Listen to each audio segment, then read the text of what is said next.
ఈ రాత్రి ఎవరైనా ఉన్నారా మన మధ్య? అందరితో పాటు నీ మందిరానికి వస్తున్నా, నా భార్యతో, నా భర్తతో, నా స్నేహితునితో, నా బిడ్డలతో, అమ్మ నాన్నతో మందిరానికి వస్తున్నా. కానీ నా మనసంతా కూడా పాపం మీదే ఉంటుంది. నా మనసంతా కూడా అల్లరితో కూడిన ఆటపాటల మీదే ఉంది. నా ఆలోచనలు ఎప్పుడూ కూడా ఎలా సరదాగా జీవించాలా, ఎలా ఎంజాయ్ చేయాలా, ఎలా తిరగాల, తాగాల, దాని మీదే నా మనసు ఉంటుంది. అయితే విను, నువ్వు ప్రమాదంలో ఉన్నావు, నువ్వు సైతాను చేతిలో ఉన్నావు. ఇవన్నీ కూడా సంకేతాలు. దేనికి సంకేతాలు? సాతాను చేతిలో నువ్వు ఉన్నావు అని చెప్పడానికి సంకేతాలు. వాడు ఏం చేస్తాడు?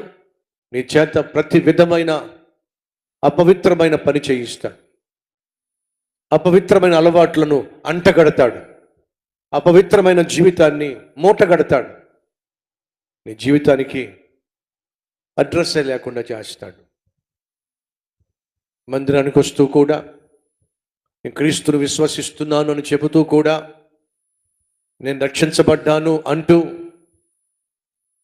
ప్రార్థన చేస్తూ దేవునితో ఒక రాత్రి గడపాలి అని ఆశతో వచ్చి కూడా పాపంలో జీవిస్తున్నావా?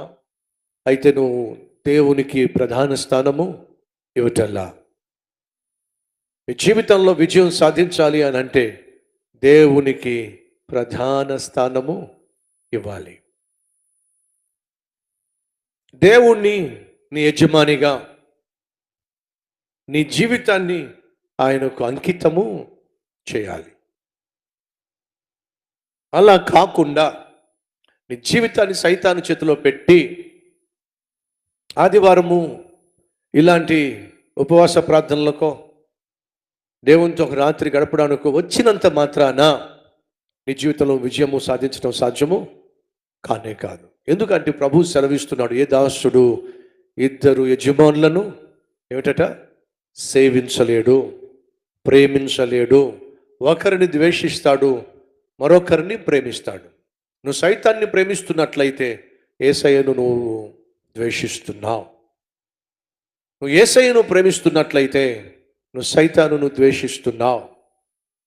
ఈరోజు అడుగుతున్నా, ఇద్దరిని సేవించే ప్రయత్నం చేస్తున్నావా? ఒకవైపు ఆత్మీయంగానే ఉంటూ మరోవైపు అపవిత్రంగా జీవిస్తున్నావా? అయితే ప్రమాదంలో ఉన్నావు.